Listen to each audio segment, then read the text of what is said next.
안녕하세요, 부가남입니다. 오늘은 2023년 상반기에 가장 핫했던 경매 물건을 한번 분석해 보도록 하겠습니다.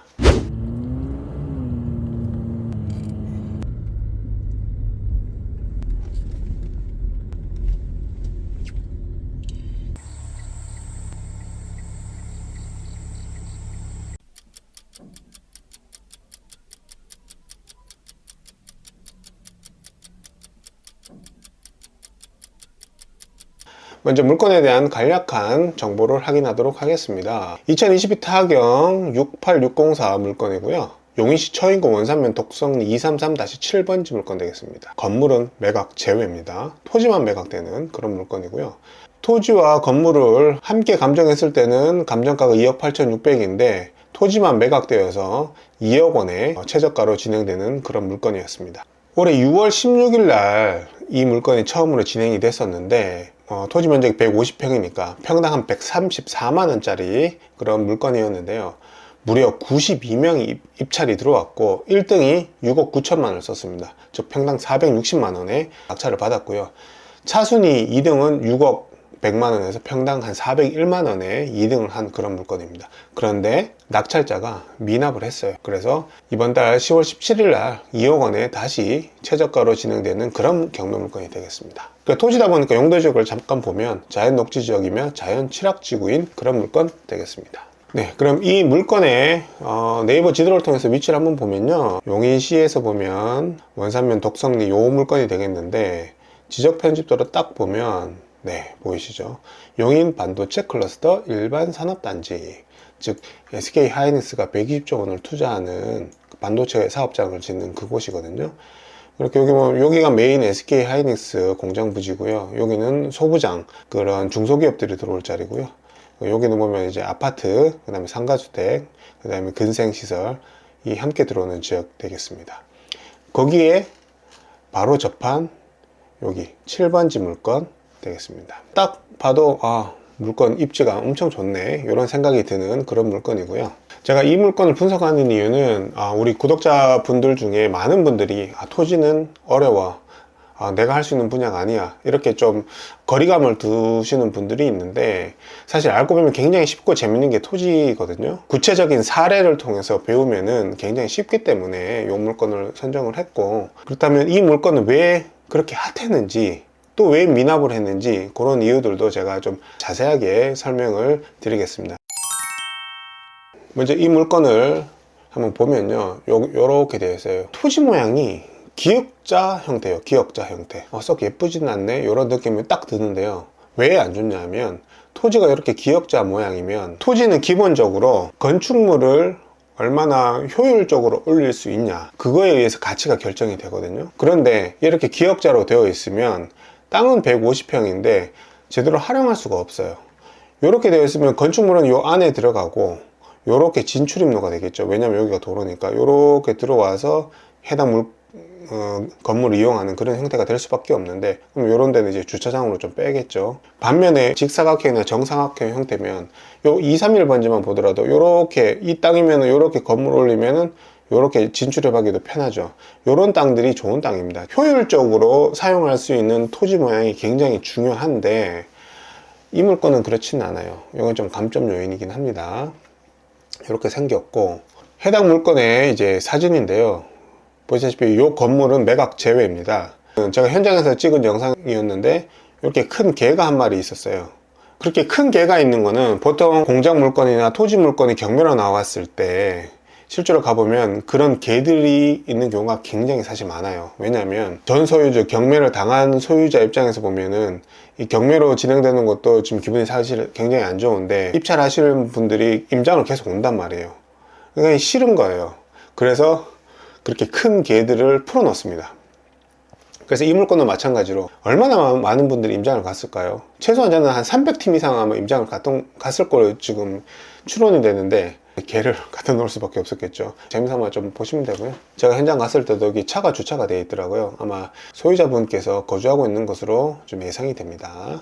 이 물건의 이제 토지의 용도 지역을 봐야 되는데 이거는 네이버에 토지 이음이라고 치시면 돼요. 해당 소재지의 주소를 기입을 하면은 이렇게 토지에 대한 상세한 정보가 나옵니다. 지목도 나오고요. 지목은 대라고 나오고요. 면적도 정확하게 나오고요. 지금 요 땅이라고 표시도 되어 있고, 요게 중요해요. 사실 용도지역, 얘는 도시지역이고 자연녹지지역, 자연취락지구, 성장관리계획구역, 그 다음에 소로 1위의 도로에 접한다. 이렇게 지금 딱 나와 있는데, 여기서 핵심적으로 보셔야 될 거는 자연녹지지역이고 자연취락지구이다. 이걸 보시면 되고요. 그 밑에 이제 클릭해서 보면 용적률하고 그 다음에 건폐율을 보실 수가 있는데, 그러면 용인시의 자연취락지구는 건폐율은 60%고 용적률은 100%입니다.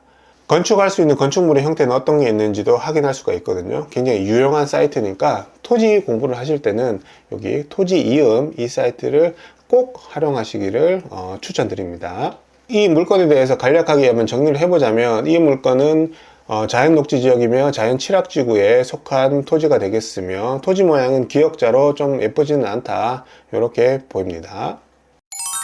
그렇다면 이 물건은 왜 92명이나 입찰을 했었고 낙찰가는 감정가의 2.4배에 낙찰이 되었는지, 그 이유를 한번 살펴보도록 하겠습니다. 일단 이 지도 하나로 많은 게 설명이 될 걸로 보입니다. 개발 예정지에 바로 근접한 필지가 되겠으며, 확대해서 보면 딱 요 지역이죠. 요렇게 지금 산업단지로 개발이 되고, 여기는 이제 녹지, 근린공원으로 지금 개발이 될 것으로 보이는데, 바로 이제 맞닿아 있어요. 그러면 근생필지로 굉장히 유용하겠죠. 그리고 요거는 2023년 10월 2일 날 발행된 기사인데요. 보시면은 K반도체 기지 용인 클러스터 속도 4년 후 메모리 생산한다, 지금 이렇게 나와 있고요. SK 하이닉스 클러스터 공정률은 현재 7%이고 25년도에 팹 건설 시작, 이렇게 지금 나왔습니다. 그 다음에 삼성전자 시스템 클러스터는 그 남사업 이동업 그쪽을 얘기하는 거고요. 2년 후 부지 조성 착수한다, 지금 이렇게 지금 떴는데, 23년 기준으로 여기 원산면에 SK 하이닉스는 토목공사 부지 조성 공사가 시작되었고, 이 기사에 따르면 25년도에는 삼성전자 그 이동업 쪽에 있는 반도체 클러스터가 부지 조성 공사가 시작될 걸로 예상된다라고 되어 있는데, 그 삼성전자는 조금 더 제 생각에는 늦어질 것 같긴 한데, 아무튼 이 기사는 그렇게 얘기를 하고 있습니다. 이 보시면은 여기 조감도인데요. 여기 팹이라는 게 지금 요걸 뜻합니다. 이게 SK 하이닉스 실제로 반도체를 웨이퍼를 생산하는 팹 공장은 요게 되게 하나, 둘, 셋, 네 개. 요게 SK 하이닉스 부지고요. 여기가 이제 소부장 업체들, 중소기업들이 여기로 들어갑니다. 여기가 되고, 해당 경매 물건 입지는 여기 되겠습니다. 바로 붙어 있죠. 상세 기사를 보시면 25년도에 팹 건설, 요 팹이 건설이 되고 27년도에는 첫 반도체가 생산될 예정이다 라고 지금 예상하고 있습니다. 원산면 일원에 415만 제곱미터 규모의 부지를 조성하고 SK 하이닉스가 120조 원을 투자해 총 4개의 반도체 팹 생산 시설을 건설하는 사업이다, 지금 이렇게 되어 있습니다. 한번 보세요. 이 공사를 시작을 하게 되면, 현재는 지금 토목공사만 하기 때문에 주로 이제 뭐 굴삭기라든지 롤러라든지 이런 장비들만 들어가고요. 실제로 이런 건축공사, 팹 공사가 시작이 되면 엄청나게 많은 인부들이 투입이 됩니다. 하루에 수천 명, 많을 때는 수만 명이 한 번에 투입이 됐거든요. 그러면 그 수만 명이 여기서 이제 건설 현장에서 지내야 돼요. 그러면 가장 가까운 데에 숙소를 구할 거고요. 그럼 숙소를 구하면 그분들이 아침, 점심, 저녁을 드셔야 되잖아요. 그러면 식당이 있어야 되고요. 그분들이 커피도 마실 거죠. 편의점 가서 담배도 사실 거죠. 퇴근 후에 삼겹살에 소주도 한잔 하실 수 있고, 노래방을 갈 수도 있고, 이런 근린생활시설도 필요합니다. 그러면 이게 다 어디 조성이 되겠냐? 딱 이 근방에 그런 다가구도 필요하고, 원룸도 필요하고, 식당도 필요하고, 편의점도 필요하고, 노래방도 필요하고, 삼겹살집도 필요하게 되는 거죠. 그러면 가까우면 가까울수록 사람들은 더 많이 이용할 수밖에 없는 그런 구조이기 때문에 이 근접지가 앞으로 각광을 받는 그런 이유가 되겠습니다. 그래서 이 물건은 입지가 깡패인 그런 물건이 되겠으며, 이렇게 개발이 확정돼서 진행되는 이 인근 지역은 사실 물건을 사고 싶어도 살 수 있는 물건이 별로 없어요. 그러다 보니 그런 지역이 이제 경매로 진행되니까 사람들의 관심이 아주 폭발한 그런 사례가 되겠습니다. 그래서 많은 분들이 입찰을 하셨던 거가 되겠죠. 사실 저도 여기 보이시면 여기 물건이 작년에 토지를 매입하려고 갔었어요. 갔는데 평당 600만 원을 부르시더라고요. 그때는 그 2종 일반 주거 지역이고 토지가 150평 정도 되는 땅이었는데, 저는 거기에 이제 다가구랑 이제 근생을 넣으려고 그런 마인드를 가지고 토지를 열심히 서칭을 했었고 물건을 받았는데 평당 600만 원을 달라고 했었어요. 작년 기준으로. 근데 이제 그럼 사겠다라고 했는데 매도자분께서 끝내 이제 계좌번호를 주시지 않아서 결국은 그 물건을 사지는 못했던 기억은 있습니다. 그렇다면 이 물건은 이 낙찰자가 왜 미납을 했을까요? 이 부분에 대해서 저는 크게 세 가지 이유를 생각을 해봤는데요. 첫 번째, 두 번째는 일반적인 상황이고요. 세 번째는 좀 특수한 이유가 되겠습니다. 먼저 하나씩 살펴보도록 하겠습니다. 네, 첫 번째 이유입니다. 이렇게 퍽 지르고 난 다음에 낙찰받고 나서 잘못 샀나? 후회되는 그런 상황이거든요. 이 물건과 사랑에 빠져서 너무 좋게 보이는 거예요. 그런데 낙찰받고 나니 이제 여러 단점들이 보이기 시작하는 겁니다. 예를 들면 이 물건은 그 토지 모양이 기역자라서 굉장히 좀 안 좋았었죠. 뭐 그런 것들이 보이기 시작한 거죠. 그러면서 이 근심 걱정이 늘어나고 시세 조사를 다시 좀 맨정신에 해봤더니 460만 원? 너무 비싸게 샀나? 이런 후회와 고민들이 막 생기는 것입니다. 2억짜리 물건을 내가 6억 9천에 샀는데 그냥 입찰 보증금 2천만 원 그냥 포기할까? 그게 더 나을 것 같은데? 그런 생각이 들면서 이제 미납을 하게 되는 거죠. 보통 대부분 미납하는 경우에 한 80%는 이런 사례입니다. 이제 물건과 사랑에 빠져서 너무 좋게 보이고 그래서 시세조사 분석을 잘 못해서 고가 낙찰을 받고 다시 정신 차려서 봤더니 단점이 보이면서 그냥 입찰 보증금 포기하자 이렇게 되는 경우거든요. 그랬을 가능성이 있고요. 두 번째는 대출의 어려움입니다. 이게 무슨 말이냐면 이 물건은 법정지상권 성립 여지가 있는 물건이에요. 경매 물건은 크게 두 가지가 있습니다. 일반 물건이 있고요. 그 다음에 특수 물건이 있습니다. 그러니까 일반 물건은 말 그대로 대출도 잘 나오고 그 다음에 점유자 명도도 쉬운 물건, 그게 일반 물건이 되겠으며 전체 경매 물건의 90% 이상이 그런 일반 물건이고요. 이 물건은 특수 물건이에요. 특수 물건이라고 하면 크게 네 가지가 있는데 뭐 선순위 임차인, 그다음에 법정지상권, 지분, 유치권 있는 물건 이렇게 네 가지가 있는데 그 중에 하나인 법정지상권 성립 여지가 있는 물건이 되겠으며 이런 특수 물건 같은 경우는 일반적으로는 경락잔금 대출이라고 하죠. 대출이 쉽지가 않아요. 일부 나오는 데가 있긴 해요. 이 금융권에서 일부 지점은 대출을 해주기도 하고 또는 대부업체에서도 해주긴 하죠. 그런데 그런 특수한 물건이기 때문에 리스크가 있어서 금리가 굉장히 높아요.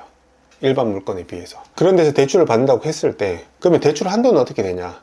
보통 경매의 일반적인 기준은 감정가의 70% 또는 낙찰가의 80% 중 낮은 금액이 대출 한도입니다. 그게 일반적인 총론이거든요. 그럼 이 물건 한번 보겠습니다. 감정가는 최저가는 2억에 시작했어요. 근데 6억 9천에 낙찰 받았잖아요. 그러면 감정가 2억에 70%면 1억 4천이죠. 1억 4천이고 낙찰가 6억 9천에 80%면 한 5억 5천 정도 되겠네요.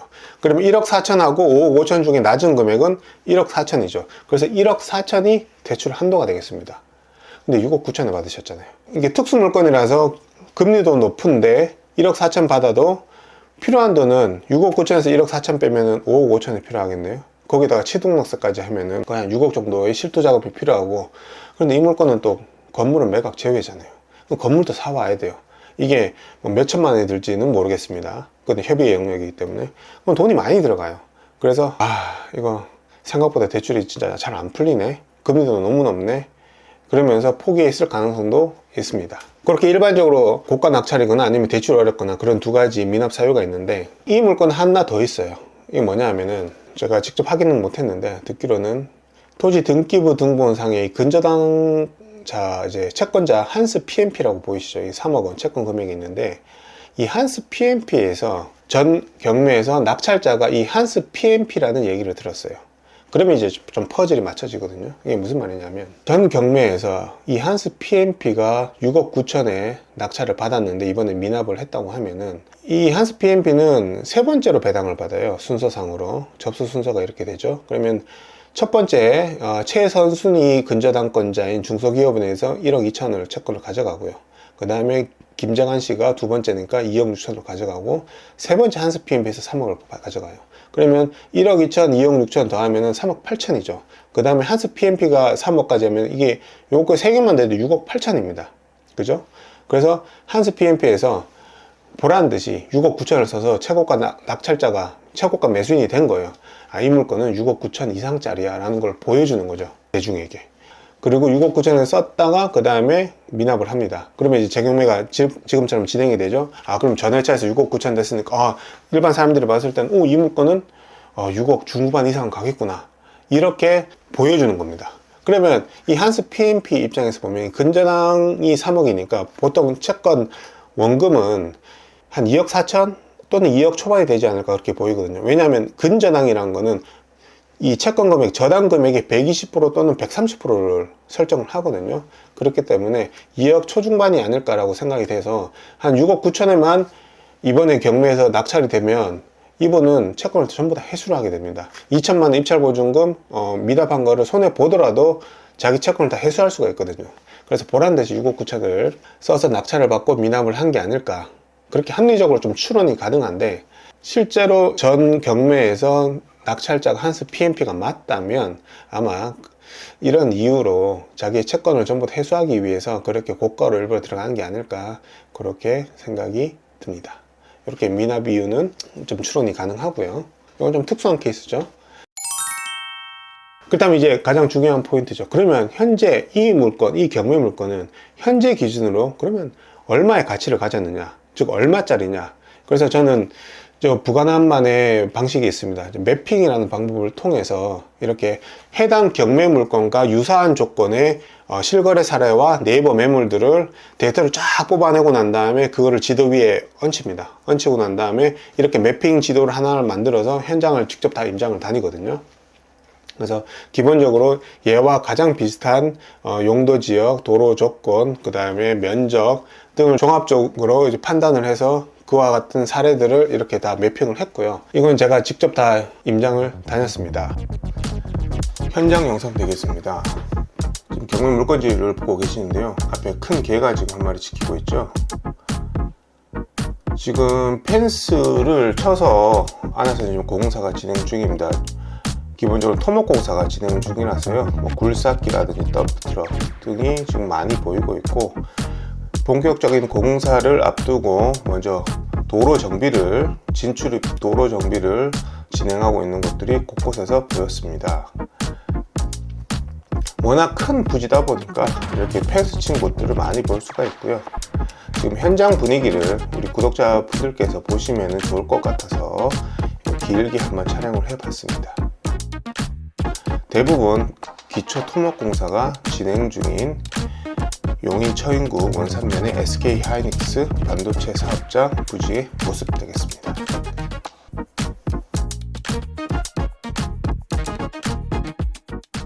그래서 이렇게 15개의 물건 사례들을 제가 다 임장을 직접 다녀본 결과 현재 이 물건의 가치는 평당 300만 원입니다. 150평이니까 300만 원 곱하면 이 물건은 현재 시세로는 4억 5천이 적절한 가치가 아닐까, 저는 그렇게 판단을 내리고요. 제가 매핑 지도를 다 오픈을 했으니까 이 구독자님들께서도 직접 이거 하나 출력을 하신 다음에 현장을 한번 쭉 다녀보세요. 한 15개 이게 차로 운전해서 다녀보면은 한 1시간에서 1시간 반? 예, 그 정도 걸리면은 다 보실 수 있거든요.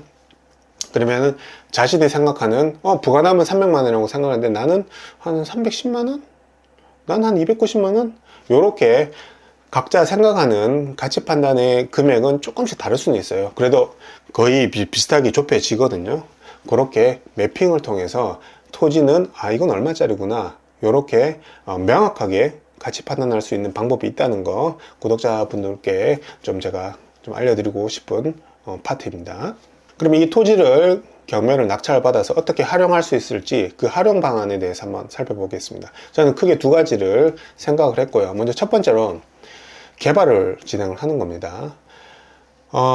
보시면은 이 토지 같은 경우는 150평이었죠. 그리고 자연취락지구였기 때문에 건폐율 60에 용적률 100%예요. 그러면은 건폐율 60%를 봤을 때 150평 곱하기 0.6 하면은 90평 건폐율이 나오고요. 용적률은 100%이기 때문에 150평 곱하기 1.0 하면 150평이 나옵니다. 그런데 이 물건은 토지 모양이 기역자였죠. 기역자였기 때문에 바닥 면적이, 건물의 바닥 면적이 90평 나올 수 있는 공간이 사실 안 나와요.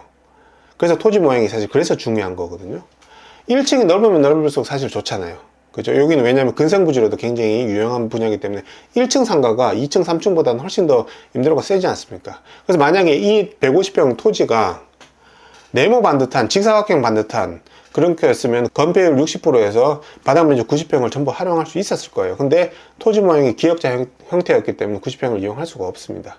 그래서 현실적인 토지 모양을 바탕으로 했을 때는 1층은 한 50평 정도 가능하다, 이렇게 지금 판단이 되고요. 용적률을 전부 다 사용하는 게 맞기 때문에, 그러면 50평, 50평, 50평에서 3층짜리 건물 150평짜리가 되겠죠. 그러면 이렇게 됩니다. 근데 2, 3층 올라가기 위해서는 계단이 필요하겠죠. 그런 공용 공간 한 6평 정도를 빼면은 1층은 44평, 2층 44평, 3층 44평 이렇게 되고요. 그럼 1층 같은 경우는 여기는 이제 뭐 한밭집이라든지 뭐는 김치찌개집, 삼겹살집 가능하겠고요. 그 다음에 2, 3층은 원룸 투룸 수요가 굉장히 많아지기 때문에 투룸을 잡았어요. 왜냐하면 원룸을 잡으면 세대가 이제 많아지면서 주차 대수가 많이 필요하기 때문에 투룸을 잡았고요.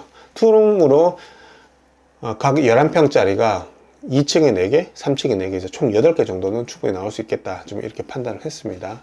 그래서 그러면은 이렇게 건물을 지었을 때 월세는 얼마 나오냐, 이거를 이제 합리적으로 좀 유추를 해야 되는데, 용인 원산면과 비슷하게 지금 진행되고 있는 게 평택에 있는 고덕신도시 삼성 반도체 사업장 앞에 보면은 거기도 지금 반도체 공장이 건설 중이고, 그러면 건설인분들이 많이 계세요. 그 시세를 스터디를 해서, 그러면 용인도 이런 식으로 발전을 하겠구나, 합리적으로 추론이 가능하겠죠. 현재 거기는 원룸이랑 투룸 같은 경우는 전용 면적당 평당 임대료가 10만원까지 올라갔어요. 지금은 좀 떨어졌거든요. 지금 그래도 한 8, 9만원 정도는 됩니다. 그 말은 즉슨 예를 들어서 10평짜리 원룸이나 투룸이다 그러면 임대료가 80에서 100만원 사이 왔다 갔다 해요.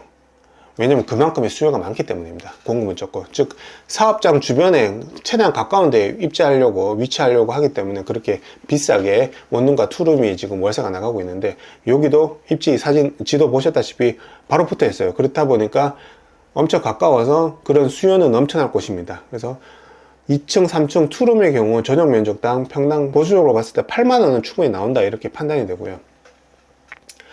그렇다면 이게 투룸이 11평이라고 했을 때 한 개당 그러면 8만원 잡으면 88만원의 월세가 나와요. 이게 8개가 있죠. 그러면 월세가 한 704만원 정도 2층, 3층에서 나오고요. 1층 같은 경우는 식당으로 했을 때 전용 면적 44평이니까 좀 보수적으로 잡았어요.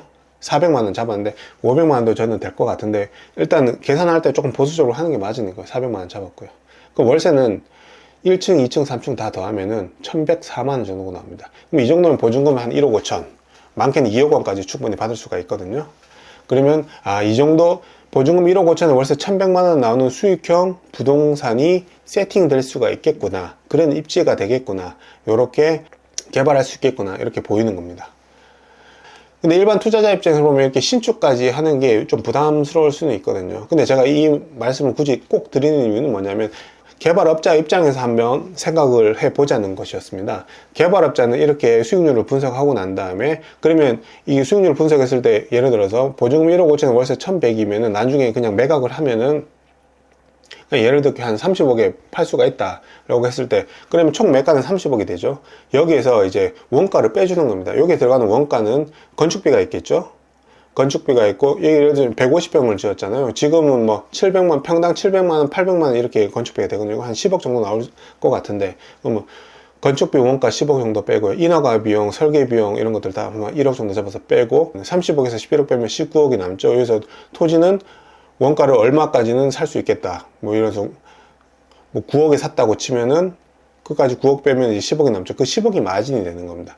즉 개발업자 시선에서 봤을 때 총 매가는 얼마였고, 원가를 뺐을 때 이 사람의 마진이 얼마 정도는 확보가 되기 때문에 토지는 얼마 정도까지는 이 사람이 매입할 수 있겠구나, 그런 개발업자의 수익률 분석을 제가 직접 해보고, 이 사람은 토지는 얼마까지 살 수 있겠구나, 그러면은 이건 평당 최소한 뭐 700만원, 800만원까지는 올라갈 수 있겠구나, 이렇게 유추하는 거죠. 그래서 그거를 좀 보여드리기 위해서 이렇게 했었고요. 두 번째 활용 방안은 요겁니다. 이게 뭐냐면 보통 일반적인 투자자 입장에서 봤을 때는 그냥 이 토지를 갖고 있다가 옆에 231번지 또는 233번지 토지 소유주에게 파는 거죠. 아니면은 231번지를 사는 겁니다. 한번 보세요. 이게 이렇게 기역자 모양으로 있었을 때는 활용도가 굉장히 안 좋아요. 근데 만약에 231번지를 산다고 했으면 그러면 전체가 이런 모양이 됩니다. 모양 어떻습니까? 지금 도로와 접한 면이 길고 그 다음에 토지 모양이 예쁘죠? 이렇게 되면 토지의 활용도가 쫙 올라갑니다.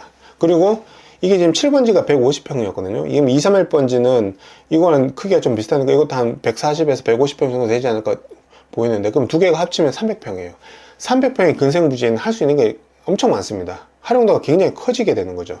그래서 231번지를 사든지 아니면은 231번지 주인한테 이 7번지를 매각을 하는 겁니다. 그렇게 이 물건을 활용을 해서 결국 시세 차익을 노리는 방법이 있는데요. 그렇게 활용하시면 될 것 같습니다. 제가 만약에 7번지를 낙찰을 받는다면 저 같은 경우는 어떻게 해서든 231번지를 매입을 할 것 같습니다. 그러면은 이거의 가치는 무궁무진하게 뚜껑이 없는 상방이 열린 그런 수익이 날 가능성이 굉장히 높은 물건이 되기 때문이죠. 결론입니다. 이 물건은 현재 가치는 평당 300만원짜리 땅인데요. 이런 핫한 지역은 사실 물건도 별로 없어서 이런 시세대로 매입하기는 좀 어렵고요. 이거보다 약간 비싸게 사는 게 일반적인 사례입니다. 그래서 그 부분을 좀 참고하셔가지고 입찰가 선정하시는 것을 추천드리고요. 3년 후 예상 가치를 이렇게 잡아놨는데 참고 지역은 평택 지제동이라고 했어요. 이걸 왜 그렇게 했냐면은 평택 고덕 신도시 삼성 반도체 사업장이 건설이 진행 중이고, 그건 2015년부터 진행을 했고 지금도 진행 중이고 앞으로 한 7년 정도 더 남아 있어요. SK 하이닉스가 개발 중인 이 원산면 이 지역도 이 평택 지지동의 2015년 모습이라고 보시면 됩니다. 이제 토목공사가 시작이 되었죠. 그러면 2년 후, 3년 후의 모습은 평택 지지동의 모습과 비슷한 방식으로 개발이 되고 토지 지가가 올라갈 것입니다. 현재 그러면 평택 지지동은 과연 가치가 얼마 정도 되느냐, 이거를 파악한다면은 앞으로 이 원산면의 이 토지가 어떤 방식으로 개발이 되면서 지가가 얼마까지 올라갈 수 있겠구나, 이게 굉장히 합리적으로 추론이 가능하거든요. 그래서 이 평택 지제동 물건에 대해서는 제가 유튜브에 경매 물건을 하나 분석해 놓은 게 있습니다. 좀 위에 지금 나올 텐데요. 그 영상을 한번 보시고 그러면 지제동이 지금 현재 이 정도 평당가가 진행이 되니까 원산면 이 땅은 얼마 정도 가겠구나, 이렇게 예측을 하시면 될 것 같습니다. 전체적으로 한번 쭉 분석을 해 봤는데요.